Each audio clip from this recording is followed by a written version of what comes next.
Bismillahirrahmanirrahim. Assalamu alaikum. Dear students, my name is Usman Ahmed. I am your computer science lecturer. Dear students, today we are going to take our lecture number 3 of chapter or unit number 7 which is pointers. Students, हमने last class में pointers की discussion start की थी. हमने उसकी definition, उससे related कुछ examples को डिस्कस किया था. आज की क्लास में हम पॉइंटर्स के चैप्टर का न्यू टॉपिक डिस्कस करने जा रहे हैं. तो चलें हम अपने डिस्कशन स्टार्ट करते हैं. जैसे कि स्टूडेंट्स आप लोग देख सकते हैं आज का टॉपिक है declaring variables of pointer types, यानी कि पॉइंटर्स को किस तरह से डिक्लेयर किया जाता है और पॉइंटर टाइप्स जो हैं डिफरेंट डेटा टाइप्स के कैसे बनाए जाते हैं. Declaration of pointer is simple and is similar to the declaration of a regular variable with a minor difference of the use of asterisk between the data type and the variable name.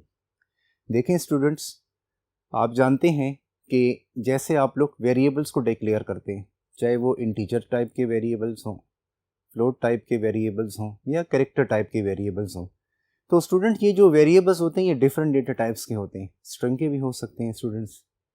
तो जो variable जिस तरह से आप declare करते हैं students, उसी तरह से आप लोग जो हैं वो पॉइंटर्स को भी डिक्लेयर करते हैं. लेकिन माइनर डिफरेंस क्या होता है उसमें, थोड़ा सा उसमें डिफरेंस ये आ जाता है कि जो पॉइंटर वेरिएबल होता है उसके नेम से पहले स्टूडेंट्स हमारे पास ये एस्टरिस्क ऑपरेटर यूज होता है. आप लोग जानते हैं ये वही ऑपरेटर है जो कि बाइनरी ऑपरेटर्स में आपके मल्टीप्लिकेशन के लिए यूज होता था. तो जिस वेरिएबल के नेम से पहले ये ऑपरेटर आ जाए स्टूडेंट्स, वो वेरिएबल सिर्फ वेरिएबल नहीं होता, उसे पॉइंटर वेरिएबल कहा जाता है. तो डियर स्टूडेंट्स, पॉइंटर वेरिएबल किस तरह से बनाया जाता है. सबसे पहले स्टूडेंट्स हम लोग जो हैं कोई डेटा टाइप बताते हैं, वो बिल्ट इन डेटा टाइप जो कि स्टैंडर्ड C++ में मौजूद हैं. For example students, it can be integer, it can be float, it can be character और इट कैन बी स्ट्रिंग. फिर उसके बाद स्टूडेंट्स आप लोगों ने एस्टरिस्क सिंबल यूज़ करना है. फिर आपने कोई वेरिएबल नेम बता दें.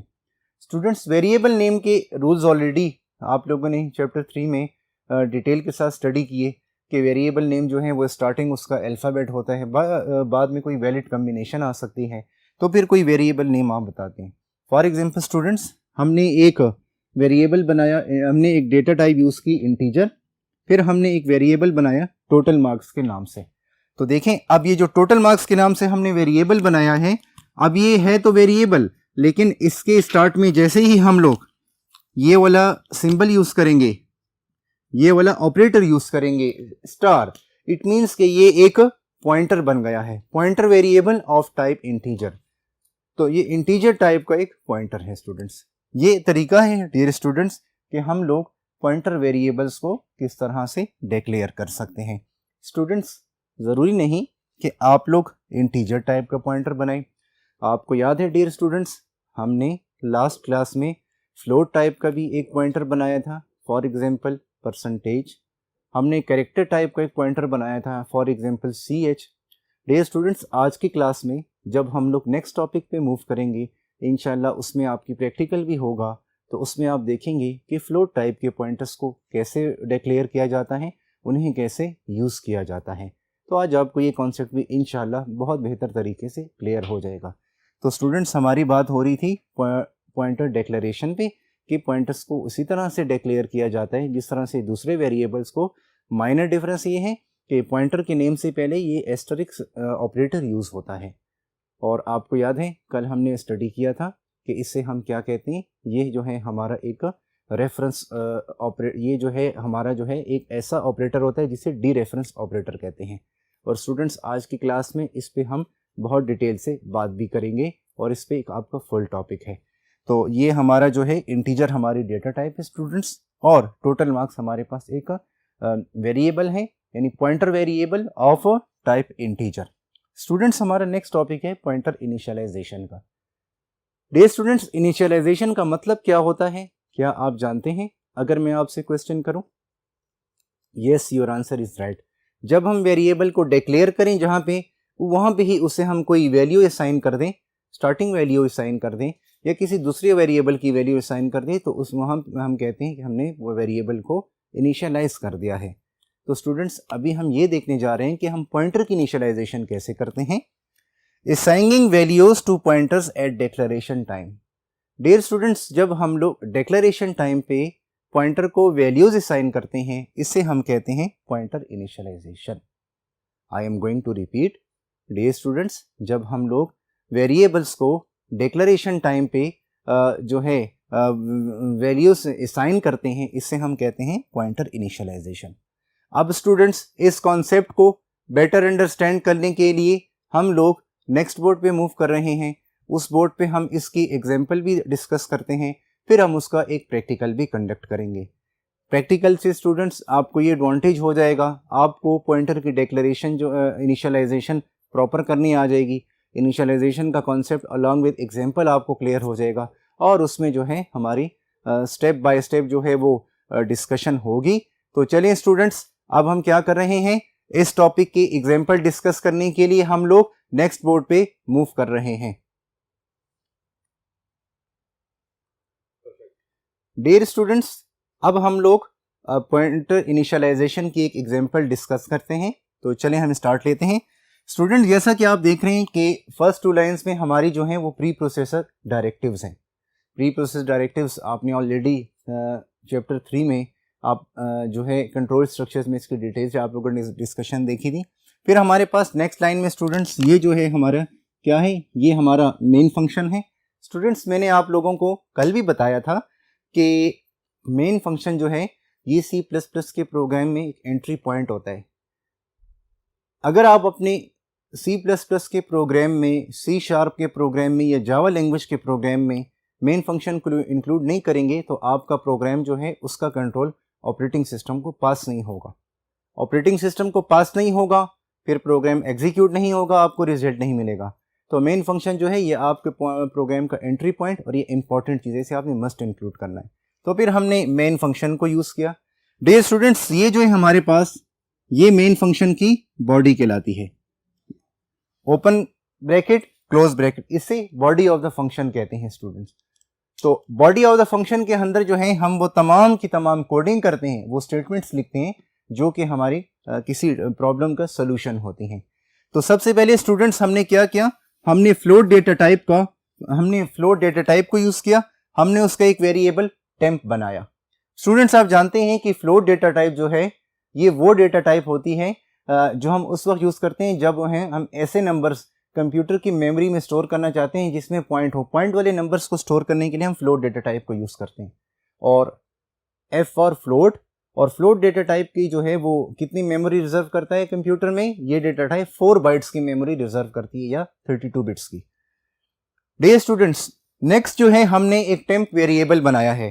तो देखें, जैसे ही हम डेटा टाइप के नेम के बाद वेरिएबल का नेम लिखते हैं तो स्टूडेंट होता ये है कंप्यूटर की मेमोरी में, रैम में एक मेमोरी सेल का नाम जो है ये बन जाता है और इसको एक एड्रेस भी असाइन हो जाता है। तो स्टूडेंट्स, हम ये अज्यूम करते हैं कि हमने जैसे ही टेम्प वेरिएबल बनाया तो टेम्प वेरिएबल के नाम से जो है एक मेमोरी सेल का नाम जो है वो टेम्प रख दिया गया। तो इस लाइन में जैसे ही स्टूडेंट्स हमने लिखा फ्लोट टेम्प, इट मीन्स के कंप्यूटर की मेमोरी में, रैम में एक मेमोरी सेल है जिसका नेम टेम्प रख दिया गया है। नेक्स्ट स्टूडेंट्स, हमने क्या किया, हमने अगेन फ्लोट डेटा टाइप को यूज किया और फ्लोट डेटा टाइप का हमने क्या किया, एक अलग से वेरिएबल बनाया ptemp, लेकिन उसके नेम के बाद हमने जो है स्टूडेंट्स वो यूज किया स्टार ऑपरेटर, एस्टरिस्क। अब इट मींस कि ये ptemp क्या है, ये ptemp हमारा एक पॉइंटर वेरिएबल है।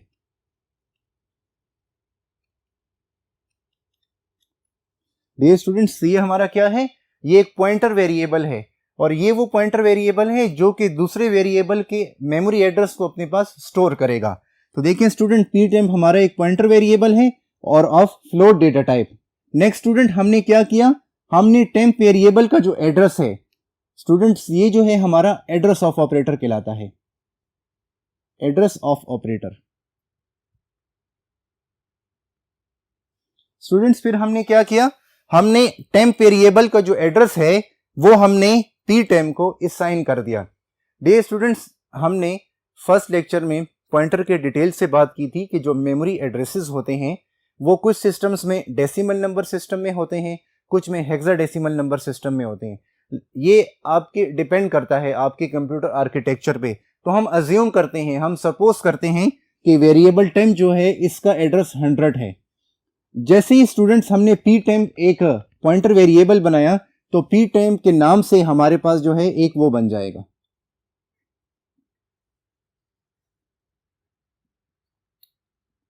पी टेम्प के नाम से हमारे पास जो है क्या हुआ, एक मेमोरी में एक मेमोरी सेल, कंप्यूटर की मेमोरी में एक मेमोरी सेल का नाम हो गया।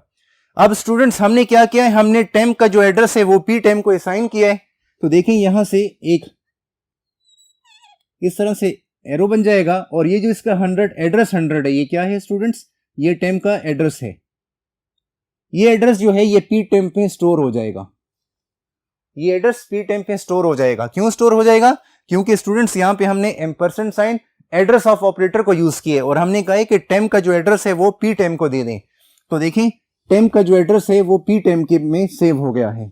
नेक्स्ट स्टूडेंट, अब जिस तरह हमने ये अज्यूम किया कि टेम्प हमारे प्लस फ्लोट टाइप का एक वेरिएबल है, उसका एड्रेस जो है हमारे पास 100 है, हम ये भी अज्यूम करते हैं, हम सपोज करते हैं कि पी टेम्प का एड्रेस हमारे पास 200 है। हम ये सपोज कर रहे हैं स्टूडेंट, और हमने इस पे डिटेल से बात की थी कि ये चीज़ हम कंप्यूटर के आर्किटेक्चर पे डिपेंड करती है कि एड्रेस जो है वो हमारा 2 बाइट का होता है या 16 बिट्स या 4 बाइट या 8 बाइट्स का होता है। और फिर जो है स्टूडेंट्स ये भी आपको मैंने कल बताया था, हमने लास्ट क्लास में स्टडी किया था कि एड्रेस जो है वो कुछ सिस्टम्स में डेसिमल नंबर सिस्टम में होते हैं, कुछ में हेक्साडेसिमल नंबर सिस्टम में होता है। तो हमने यहाँ पे ये एड्रेस अज्यूम किया है। नेक्स्ट स्टूडेंट्स देखें हम यहाँ पे क्या कर रहे हैं, जिस लाइन को मैंने अंडरलाइन किया है इसका मतलब ये है कि जैसे ही हमने पॉइंटर डिक्लेयर किया उसकी डिक्लेरेशन में ही उसे हमने एक दूसरे वेरिएबल का एड्रेस दे दिया। इस कॉन्सेप्ट को हम कहते हैं पॉइंटर इनिशियलाइजेशन।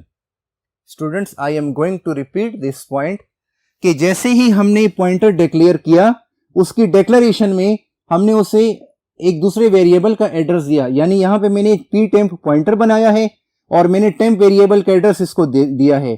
तो इस कॉन्सेप्ट को हम कहते हैं पॉइंटर इनिशियलाइजेशन।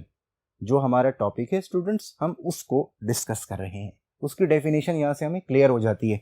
जब हम कोई पॉइंटर वेरिएबल बनाते हैं, हमारे केस में पी टेम्प जो है एक पॉइंटर वेरिएबल है, और पॉइंटर वेरिएबल जब हम बनाएं उसकी डिक्लेरेशन में ही उसे हम दूसरे वेरिएबल का एड्रेस दे दें या कोई वैल्यू असाइन कर दें। इस कॉन्सेप्ट को हम कहते हैं पॉइंटर इनिशियलाइजेशन, यानी उसे हमने वैल्यू असाइन कर दी स्टूडेंट। अब स्टूडेंट्स हम क्या करते हैं, हमने टेम्प का एड्रेस जो है वो पी टेम्प को असाइन कर दिए। अब हम जाके इनको प्रिंट करवाते हैं और देखते हैं हमें क्या रिजल्ट्स प्रिंट होते हैं। तो फॉर एग्जांपल स्टूडेंट हमने फर्स्ट सी आउट लिखा। आपको पता है सी आउट जो है हमारे पास ऑब्जेक्ट है कंसोल आउट, और कंसोल हमारे पास वो ब्लैक स्क्रीन होती है, उसको कहते हैं जिसमें हमें रिजल्ट शो होता है। बोरलैंड C++ में हो चाहे टर्बो C++ में, जो भी स्टूडेंट्स कंपाइलर आप यूज करें या IDE आप यूज करें। नेक्स्ट स्टूडेंट, अब हम इसके प्रोग्राम के जरा आउटपुट पे बात कर लेते हैं कि हमारे पास इसका आउटपुट क्या आएगा।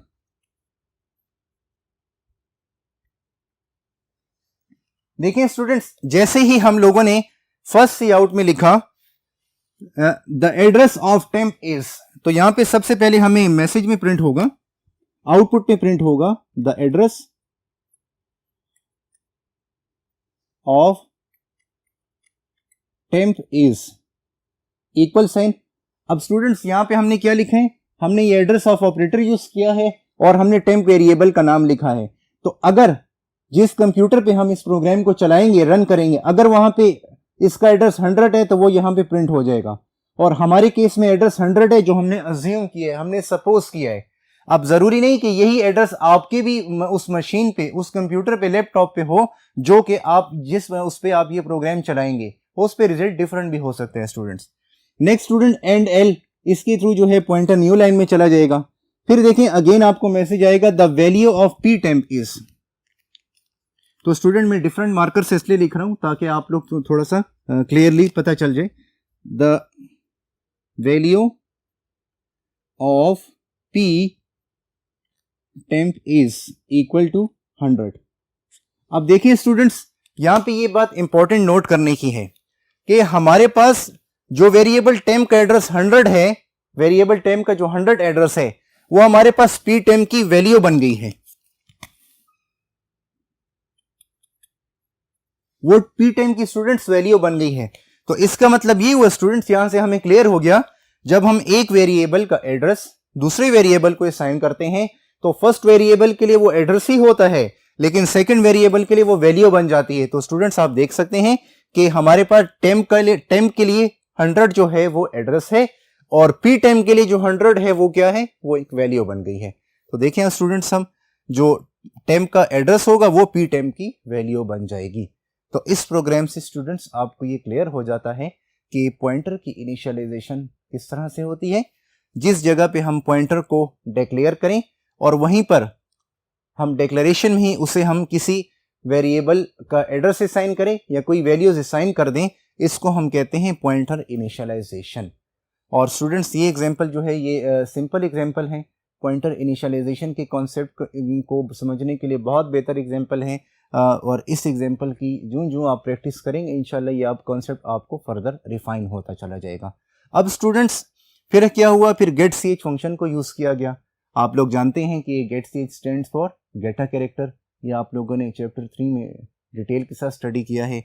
रिटर्न 0 क्या है स्टूडेंट्स, रिटर्न 0 इट मीन्स कि प्रोग्राम एंडेड सक्सेसफुली, क्योंकि यहाँ पे देखें इंटीजर की डेटा टाइप, हमने मेन फंक्शन की जो रिटर्न टाइप है वो इंटीजर है, तो यहाँ से हम 0 रिटर्न करवा रहे हैं, it means program ended successfully. Dear students, आपने ऑलरेडी अपनी जो है ये फंक्शन और उसकी रिटर्न टाइप फंक्शंस पे आप लोगों ने अपने चैप्टर नंबर 6 में डिटेल से डिस्कस किया था। अब स्टूडेंट्स यहां तक तो हमने इस एग्जांपल को डिस्कस कर लिया। अब स्टूडेंट हम इसकी प्रैक्टिकल एक्टिविटी कंडक्ट करने जा रहे हैं। हम देखते हैं कि क्या जिस मशीन पे, जिस कंप्यूटर पे, जिस लैपटॉप पे हम इस प्रोग्राम को रन करेंगे उनके रिजल्ट्स सेम हमें मिलेंगे, या जो जिस मशीन पे मैं प्रोग्राम रन कर रहा हूं उस पे वही सेम रिजल्ट आएंगे जो आपकी मशीन पे होंगे। क्या आप मुझे आंसर दे सकते हैं? Yes, your answer is right. No, ये जरूरी नहीं कि जो रिजल्ट्स मेरी मशीन पे आए वही सेम रिजल्ट आपकी मशीन पे आए, क्योंकि हर मशीन का जो है वो कंप्यूटर आर्किटेक्चर डिफरेंट होता है स्टूडेंट्स। तो चले अब हम प्रैक्टिकल एक्टिविटी कंडक्ट करते हैं, उसके लिए हम लोग स्टूडेंट्स लास्ट बोर्ड पे मूव कर रहे हैं।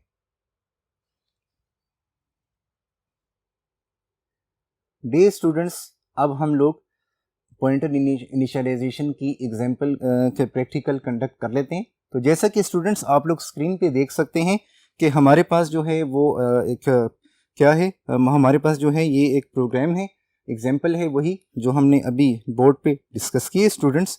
इसमें हमने ऑलरेडी जो है इस एग्जांपल के लिए हमने जो है वो कंपाइलर यूज़ किया है Borland C++ and turbo C++। आप बोरलैंड में भी इसको कर सकते हैं, बोरलैंड का भी देख अब आप टाइप करके करेंगे आपको रिजल्ट्स आएंगे। तो स्टूडेंट सबसे पहले उसी तरह से देखें, हमने जो है हेडर फाइल्स को हमने प्री प्रोसेस डायरेक्टिव्स को डिक्लेयर किया, प्री प्रोसेस डायरेक्टिव्स को लिखा। प्री प्रोसेस डायरेक्टिव्स में हमारे पास जो है हेडर फाइल्स है, हमारे पास हैश शार्प सिंबल है, इंक्लूड कीवर्ड है हमारे पास, और iostream.h हमारी हेडर फाइल है। फिर हमारी हेडर, फिर सेकंड प्री प्रोसेस डायरेक्टिव, उसमें हमारे पास second header file conio.h and hash और शार्प सिंबल, एंड इंक्लूड जो है वो हमारा क्या है, इंक्लूड हमारा कीवर्ड है स्टूडेंट्स। नेक्स्ट स्टूडेंट्स, इसमें हम देख सकते हैं कि हमारे पास जो है वो मेन फंक्शन है। मेन फंक्शन जो है वो क्या करता है, मैंने आपको बताया कि ये हमारे प्रोग्राम का एंट्री पॉइंट होता है, ये प्रोग्राम की सबसे इंपॉर्टेंट चीज़ होती है। अगर आपके प्रोग्राम में मेन फंक्शन नहीं है, चाहे वो C लैंग्वेज का प्रोग्राम है, चाहे C++ लैंग्वेज का है, चाहे जावा लैंग्वेज का प्रोग्राम है, C# लैंग्वेज का प्रोग्राम है, आपके प्रोग्राम का करंट ऑपरेटिंग सिस्टम को पास नहीं होगा, आपका प्रोग्राम एग्जीक्यूट नहीं होगा। इसलिए मेन फंक्शन आपने ऑलवेज इंक्लूड करना है। स्टूडेंट्स हम देखें मेन फंक्शन की बॉडी में आप देख सकते हैं हमने फ्लोट टाइप का वेरिएबल टेम्प बनाया, फिर स्टूडेंट्स हमने पी टेम्प पॉइंटर बनाया, फिर हमने देखें पॉइंटर की डिक्लेरेशन में ही हमने क्या किया, उसे दूसरे वेरिएबल का एड्रेस असाइन किया, जो ऑलरेडी स्टूडेंट्स हमने बोर्ड पे भी डिस्कस किया। फिर हमने फर्स्ट सी आउट लिखा, सेकंड सी आउट लिखा स्टूडेंट्स। जैसे ही हमने फर्स्ट सी आउट लिखा, सेकंड सी आउट लिखा, तो देखें जैसे ही हमने प्रोग्राम को रन किया तो हमारे पास जो है, जैसा कि स्क्रीन पे आप लोग स्टूडेंट्स देख सकते हैं, हमारे पास क्या हुआ, हमारे पास आउटपुट में जो है वो टेम्प का एड्रेस प्रिंट हो रहा है। स्क्रीन पे आप इमेज में देख सकते हैं कि हमारे पास जो टेम्प वेरिएबल का एड्रेस है वो है 0x85B_F2। डियर स्टूडेंट्स, ये जो हमारे पास टेम्प का एड्रेस है ये अब पी टेम्प की वैल्यू बन गई है। तो देखें नेक्स्ट लाइन में आउटपुट पे हमें क्या प्रिंट हो रहा है, the value of p temp is students. यानी पी टेम की जो वैल्यू है वो हमें वही प्रिंट हो रही है जो हमारे पास जो है टेम का एड्रेस था। तो आपने देखा कि किस तरह से स्टूडेंट्स हम लोगों ने जो है पॉइंटर उसमें जहां हमने पॉइंटर को डिक्लेयर किया वहीं पे से हमने वैल्यूज असाइन की। Students this is called pointer initialisation.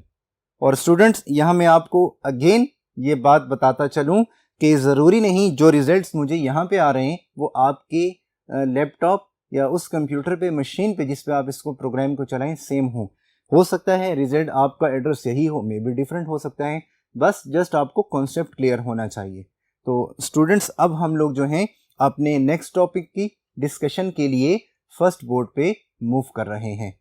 Dear students, जैसा कि हम लोगों ने पॉइंटर इनिशियलाइजेशन को देखा, उसकी एग्जाम्पल को देखा, अब हम लोग अपने नेक्स्ट टॉपिक वर्ड पॉइंटर की डिस्कशन स्टार्ट करते हैं। A pointer of integer type only points to a variable of type int. Students, अगर हम लोग इंटीजर टाइप का पॉइंटर बनाते हैं तो वो सिर्फ इंटीजर वेरिएबल को ही पॉइंट करता है and can not to some other type of variable. वो दूसरे वेरिएबल के टाइप को पॉइंट नहीं कर सकता। स्टूडेंट्स, आपको याद है मैंने आपको इस चैप्टर के स्टार्टिंग लेक्चर्स में बताया था कि जिस डेटा टाइप का आप पॉइंटर बनाएंगे वो सिर्फ उसी टाइप की डेटा टाइप के वेरिएबल को पॉइंट करेगा, दूसरे वेरिएबल को पॉइंट नहीं कर सकता। A void pointer is a pointer that points to an objects of any data type. For example students, आप लोग ये चाहते हैं कि हम एक ऐसा पॉइंटर बनाएं जो दूसरे डेटा टाइप के ऑब्जेक्ट्स को पॉइंट करे, तो ऐसे पॉइंटर को हम वॉइड पॉइंटर कहते हैं। I am going to repeat the definition. Void pointer वो पॉइंटर होता है जो कि किसी भी डेटा टाइप के ऑब्जेक्ट्स को पॉइंट कर सकता है। वो इंटीजर डेटा टाइप के ऑब्जेक्ट्स को भी पॉइंट कर सकता है, वो फ्लोट डेटा टाइप के ऑब्जेक्ट्स को भी पॉइंट कर सकता है, वो कैरेक्टर डेटा टाइप के ऑब्जेक्ट्स को भी स्टूडेंट्स पॉइंट कर सकता है। ये वॉइड पॉइंटर का एक एडवांटेज है। It's declaration is similar to the declaration of normal pointers with only the difference of the use of void keyword as a pointer type। देखें डियर स्टूडेंट्स, जो pointer wide pointer होते हैं इनकी declaration बिल्कुल इसी तरह से है जिस तरह से हमने इंटीजर टाइप के पॉइंटर्स बनाए, फ्लोट टाइप के पॉइंटर्स बनाए हमने, और हमने कैरेक्टर टाइप के पॉइंटर्स देखे। लेकिन माइनर सा डिफरेंस ये है कि of the use of void keyword as a pointer type, कि void पॉइंटर जब हम बनाएंगे तो उसकी टाइप से पहले हम कीवर्ड void यूज करेंगे। क्या यूज करेंगे? कीवर्ड void यूज करेंगे। क्यों? क्योंकि हम एक ऐसा पॉइंटर बनाने चाह रहे हैं, हमारा ऑब्जेक्टिव ये है हम एक ऐसा पॉइंटर बनाएं जो कि किसी भी डेटा टाइप के ऑब्जेक्ट को पॉइंट करे। तो जब हम ऐसा पॉइंटर बनाएंगे स्टूडेंट्स जो कि किसी भी डेटा टाइप के ऑब्जेक्ट को पॉइंट करेगा, ऐसे पॉइंटर को स्टूडेंट्स हम लोग वाइड पॉइंटर कहते हैं। तो देखा आपने स्टूडेंट्स कि वाइड पॉइंटर का क्या एडवांटेज है यूज करने का। तो चलें अब हम इस पे एक एग्जांपल डिस्कस करते हैं ताकि आपको वाइड पॉइंटर को यूज करना, इसके टाइप का एक वेरिएबल बनाना आ जाए। स्टूडेंट्स, सबसे पहले हमने क्या किया, हमने इन टाइप का एक वेरिएबल x बनाया, फिर आप देखें हमने कीवर्ड void को लिखा और हमने स्टार ऑपरेटर के जरिए एस्टरिस्क ऑपरेटर के जरिए पॉइंटर void एक पॉइंटर वेरिएबल बनाया। अब देखिए स्टूडेंट्स, ये जिस चीज को मैंने एक बॉक्स में बंद कर दिया है, ये क्या है, यहां पे ये पॉइंटर void हमारा void पॉइंटर है। ये स्टूडेंट्स हमारा void पॉइंटर है और void जो है ये इसकी टाइप है। और void पॉइंटर कौन सा पॉइंटर होता है? जो कि किसी भी डेटा टाइप के ऑब्जेक्ट को पॉइंट कर सकता है स्टूडेंट्स। तो नेक्स्ट लाइन में देखिए स्टूडेंट्स, हमने क्या किया, अब x जो है वो हमारे पास इंटीजर वेरिएबल है, हमने x का एड्रेस जो है वो पॉइंटर void को असाइन कर दिया। तो इस तरह से स्टूडेंट्स void पॉइंटर्स बनाए जाते हैं और उन्हें किसी भी डेटा टाइप के जो हैं वो एड्रेसेस, किसी भी डेटा टाइप के वेरिएबल के एड्रेसेस असाइन होते हैं। आप फ्लोट के एड्रेसेस भी साइन कर सकते हैं, आप लोग कैरेक्टर के भी कर सकते हैं। तो डियर स्टूडेंट्स, आज की क्लास में हम लोगों ने पॉइंटर्स को कॉन्सेप्ट को देखा, हमने डिक्लेरेशन पे बात की, इनिशियलाइजेशन पे बात की, void पॉइंटर्स पे बात की और उसकी प्रैक्टिकल एग्जांपल भी देखी। आई होप स्टूडेंट्स ये टॉपिक आपको बेटर तरीके से क्लियर हो गया होगा। आप इसकी प्रैक्टिस कीजिएगा। इंशाल्लाह नेक्स्ट क्लास में न्यू टॉपिक के साथ आपसे मुलाकात होगी। जब तक अपना बहुत ख्याल रखिएगा। अल्लाह हाफिज़।